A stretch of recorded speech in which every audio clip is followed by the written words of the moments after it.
Ընտրակաշառքները 300,000 ադրբեջանցու վերադարձման այս սուտը կեղծիքը ես կարծում եմ, որ այս քաղաքական դաշտում հնչած ամենասանձարձակ սուտը դա հենց այն է, որ Սամվել Կարապետյանը անընդհատ ասում է 300,000 ադրբեջանցի վերադառնալու է Հայաստան եւ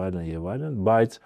սա նաեւ պետք է դիտարկել այլ տեսանկյունից։ Տեսեք, այսպիսի սուտը, կեղծիքը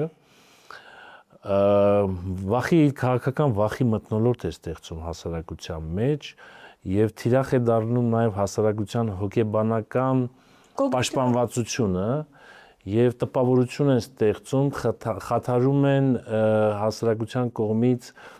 պետության եւ պետական ինստիտուտների նկատմամբ ունեցած վստահությունը, որը արդեն այս ամեն ինչը իրար հետ ազգային անվտանգության խնդիր է։ Սա պետք է դիտարկել ազգային անվտանգության դեմ ուղղված գործողություն որպես եւ պետք է իրավական գնահատական տալ։ Սա բոլոր սահմանների անցում է։ Այսինքն ամեն նոր ֆիլմեր ցուցադրել, վիզուալ տեսանյութեր ցուցադրել, գովազդներ դնել, թե ինչպես են ադրբեջանցիները գալիս Հայաստանում եւ մեր երեխաները տեղ չունեն, չգիտեմ, մեր ներվային համակարգը այդքան չի երիքում, որպեսզի դիտենք այդ նյութերը, շատ կարճ ենք դիտում, բայց սա արդեն մեր հանրության հոգեբանական պաշտպանվածության դեմ ուղղված գործողություններ են։ Որոշ դեպքերում ես վստահ եմ, որ սա հենց հանցագործություն է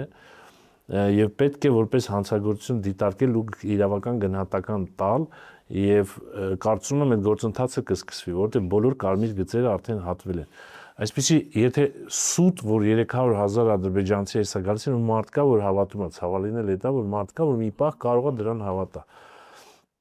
Լավ, սովորական մարդը իհարկե հարց է տալիս, եթե նման բան կա, ուր են այդպիսի պայմանավորվածությունները,